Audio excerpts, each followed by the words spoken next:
ఏ ఆట అయినా సరే ఎప్పుడో ఓసారి ఆడితే కాలక్షేపం, అప్పుడప్పుడు ఆడితే అలవాటు, ఎప్పుడు అదే పనిగా ఆడితే వ్యసనం.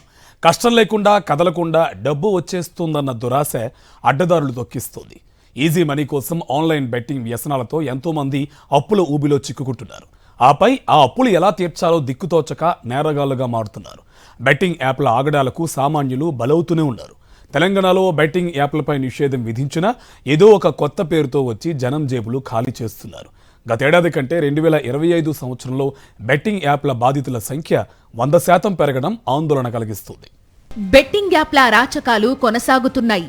ఒకవైపు బెట్టింగ్ యాప్లను బ్యాన్ చేసినా ఏదో ఒక రూపంలో మళ్లీ వచ్చి సామాన్యుల జేబులకు చిల్లు పెడుతున్నాయి. క్విక్ మనీ అంటూ బెట్టింగ్ యాప్లు ట్రాప్ చేస్తుండటంతో ఆ ట్రాప్లో పడి జేబులు గుల్ల చేసుకుంటున్నారు జనం. బెట్టింగ్ యాప్ బ్యాన్ ఉండడంతో స్కిల్ బేస్డ్ యాప్ అంటూ ఇండైరెక్ట్ గా బెట్టింగ్, గ్యాంబ్లింగ్ యాప్లు రన్ అవుతున్నాయి. ఈ యాప్లు జనాన్ని ఆకర్షించేందుకు ముందుగా ఎంతో కొంత డబ్బులు వారికి అందేలా చూస్తున్నారు. ఇలా చేస్తూ బెట్టింగ్ రాయుళ్లను ఆకర్షిస్తున్నారు. ఆ తర్వాత పెద్ద మొత్తంలో ఆ యాప్లలో డబ్బులు పెట్టేలా టెంప్ట్ చేసి ట్రాప్ చేస్తున్నారు. ట్రాప్ అయిన తర్వాత పెద్ద ఎత్తున బెట్టింగ్ యాప్లలో డబ్బులు పెట్టడం, ఆ తర్వాత డబ్బులు వచ్చాయని అవి డ్రా చేసుకోవాలంటే ప్రాసెసింగ్ ఫీజు కట్టాలని కొర్రీలు పెట్టి మరింత డబ్బు లాగేస్తున్నారు. తీరా మోసపోయామని తెలుసుకుని తెల్లముఖం వేస్తున్నారు బాధితులు. తెలంగాణలో బెట్టింగ్ యాప్ బాధితుల సంఖ్య భారీగా పెరిగింది. 2024లో 678 బెట్టింగ్ యాప్ బాధితులు పోలీసులను ఆశ్రయించారు. ఇది అధికారిక లెక్క మాత్రమే కానీ తమ డబ్బులు పోగొట్టుకున్నామని బయటకు చెప్పుకోలేని బాధితులు పెద్ద సంఖ్యలోనే ఉంటారన్న వాదన కూడా ఉంది. 2024 సంవత్సరంతో పోల్చితే 2025లో బెట్టింగ్ యాప్ బాధితుల సంఖ్య 100% పెరిగింది. 2024లో బెట్టింగ్ యాప్ బాధితులు 383 మంది పోలీసులను ఆశ్రయించారు. వీరు ఆ ఏడాది 3.45 కోట్లు వివిధ యాప్లలో పెట్టుబడి పెట్టి నష్టపోయారు. ఇటు 2025లో ఈజీ మనీ కోసం బెట్టింగ్ యాప్లలో 9.57 కోట్లు నష్టపోయారు సామాన్య జనం. తెలంగాణ రాష్ట్రంలో 2023 నుంచి ఈ ఏడాది చివరి వరకు బెట్టింగ్ యాప్లలో జనం 16 కోట్ల రూపాయల వరకు పోగొట్టుకున్నారు. బాధితుల నుంచి కంప్లైంట్స్ వస్తుండటంతో సైబర్ సెక్యూరిటీ బ్యూరో చర్యలకు దిగింది. ఈ ఏడాది 148 బెట్టింగ్ యాప్లను బ్లాక్ చేసింది సైబర్ సెక్యూరిటీ బ్యూరో. కాయ్ రాజా కాయ్ అంటూ ఒకప్పుడు తిరునాళ్లలో కనిపించిన పందాలు ఇప్పుడు ఆన్లైన్ వేదికగా బెట్టింగ్ భూతాలుగా జడలు విప్పాయి. మొబైల్ యాప్స్ లో జూదమాడి తమ అదృష్టాన్ని పరీక్షించుకోవాలనుకునేవారు క్షణాల్లో పెద్ద మొత్తంలో నష్టపోయి కుటుంబాలను నాశనం చేసుకుంటున్నారు. వెనక్కి చూస్తే ఏమీ ఉండదు. కన్నవారు, కట్టుకున్నవారు కూడా దూరమైన ఘటనలు ఎన్నో. ఈ క్రమంలో కొంతమంది నేరగాళ్లుగా మారుతున్నారు. బెట్టింగ్ యాప్స్ లో రకరకాలుంటాయి. అన్ని వినియోగదారుల నుంచి డబ్బులు కొల్లగొట్టేవే. క్రికెట్, టెన్నిస్, ఫుట్బాల్ లాంటి ఆటల ఆధారంగా కొన్ని బెట్టింగ్ యాప్స్ తయారు చేస్తారు. బాల్ కు బెట్టింగ్ చెయ్యమని ఊరిస్తారు. ఏ బ్యాటర్ ఎన్ని పరుగులు సాధిస్తాడు, ఏ బౌలర్ ఎన్ని వికెట్లు తీస్తాడు, మొత్తంగా జట్టు ఎంత స్కోర్ సాధిస్తుంది, ఇలా ఎన్నో అంచనాలతో బెట్టింగ్లో డబ్బులు పెట్టమంటారు. టెన్నిస్, ఫుట్బాల్లో కూడా జూదం ఇలానే ఉంటుంది. ఇవి కాకుండా రమ్మీ, క్యాసినో, పోకర్ లాంటి ఆన్లైన్ గేమ్స్ కూడా ఉంటాయి. ఇవన్నీ చూడ్డానికి చాలా సాధారణ యాప్స్లో ఉంటాయి. స్మార్ట్ ఫోన్లలో వెంటనే ఓపెన్ అవుతాయి. ముందుగా చాలా సింపుల్ గా ఉండే గేమ్స్ పెడతారు. అందులో గెలిచిన వెంటనే కొంత మొత్తం వచ్చిందని చెబుతారు. ముందుగా రిజిస్ట్రేషన్ చేసుకోవాలంటారు. ఆ తరువాత కొంత డబ్బు కట్టాలంటారు. ఇలా దశల వారీగా ఊరిస్తూ బెట్టింగ్ యాప్ ఊబిలోకి దింపుతారు. ఒక్కసారి వీటిలోకి ప్రవేశిస్తే అందులో కూరుకుపోవడమే తప్ప బయటకు రావడం చాలా కష్టం. నేను ఒకటే కోరుకున్నానంటే తొందరగా డబ్బులు కావాలి అనేది ఆశ మనకు పెట్టుకోవద్దు.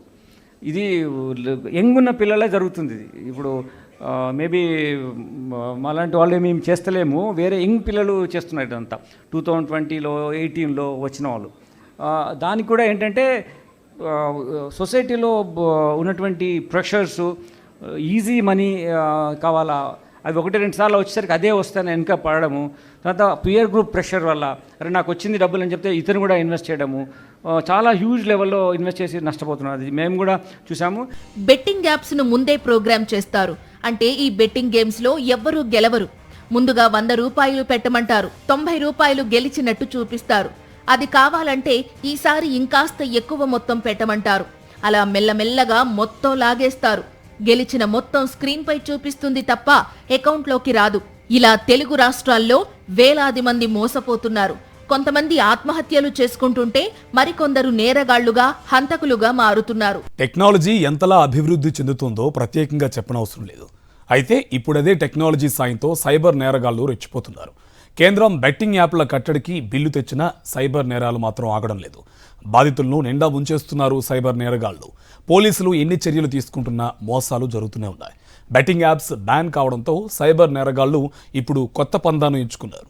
మరి ముఖ్యంగా యూత్, టీనేజర్లు ఈ బెట్టింగ్ యాప్స్ వలలో చిక్కుకొని జీవితాలను నాశనం చేసుకుంటున్నారు.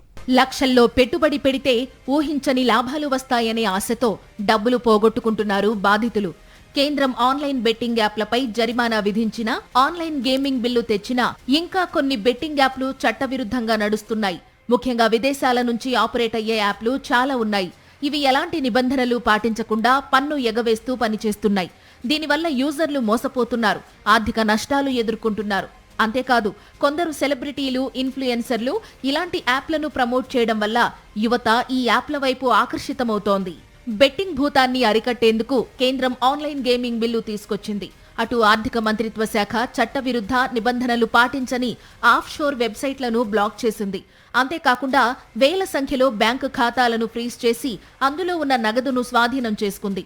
2022 నుంచి 2025 ఫిబ్రవరి వరకు ప్రభుత్వం 1400కి పైగా బెట్టింగ్, గ్యాంబ్లింగ్ వెబ్సైట్లు, యాప్లను బ్లాక్ చేసింది.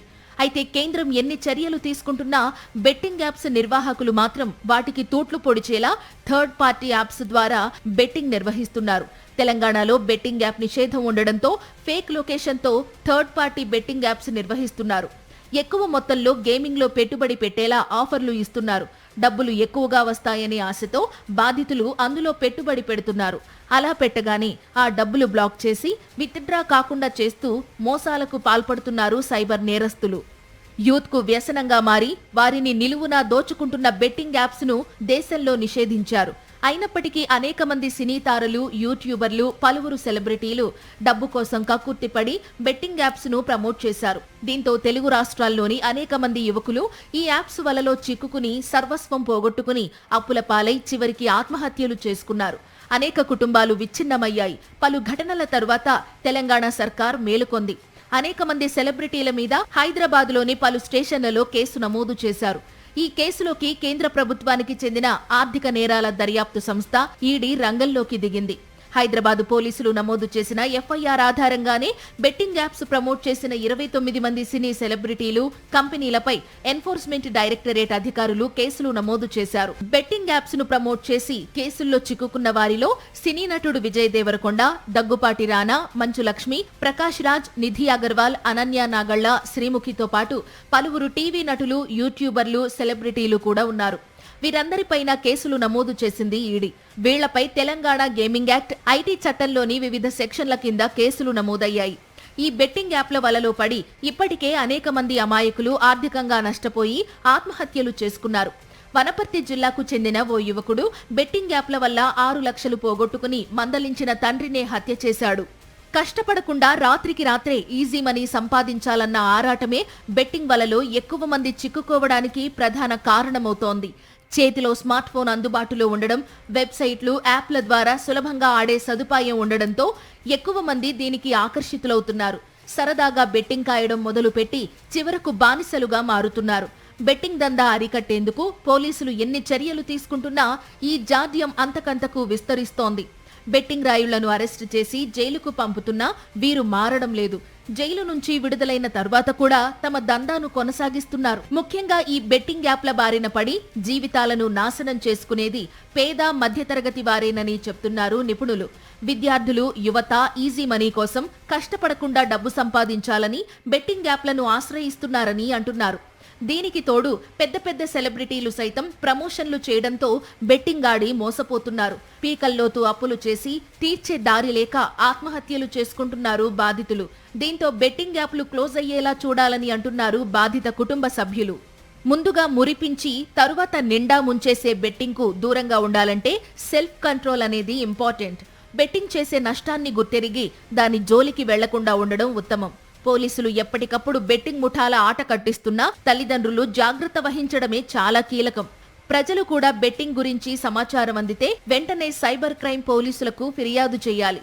ఇలాంటి చర్యలు తీసుకుంటేనే బెట్టింగ్ జాడ్యం సమాజం నుంచి కొంతైనా దూరమయ్యేందుకు ఆస్కారం ఉంటుంది. యువత భవిష్యత్తుకు భరోసా లభిస్తుంది.